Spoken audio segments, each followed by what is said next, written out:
yazi bengiqala nokuhlangana naye kwaze kwamnandi ukuhlala naye ngathi ngaphinde ngihlangane naye ngoba wahambe ngamnika ngane namba ave sengikhumbula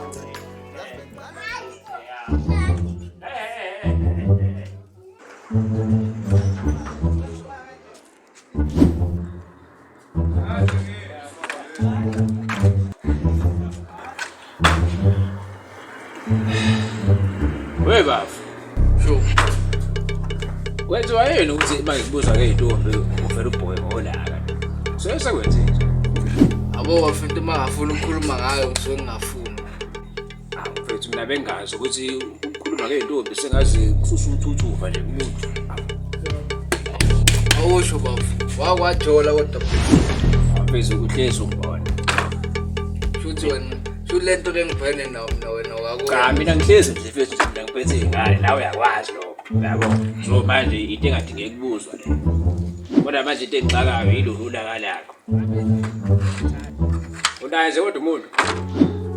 Bafu ngithi le nto ngifuna ukisho ukuthi angifuni ukukhuluma ngayo lento lena. Ngaqhubeka. Kodwa mina bengayo kodwa ke yobe ayidlishi yena mfowethu. Ngowakithi wena. Mfethu mina kahle kahle ngoba ngitshela ukuthi akini.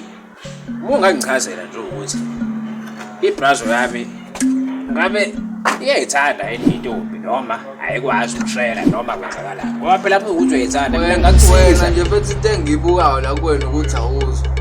Phela.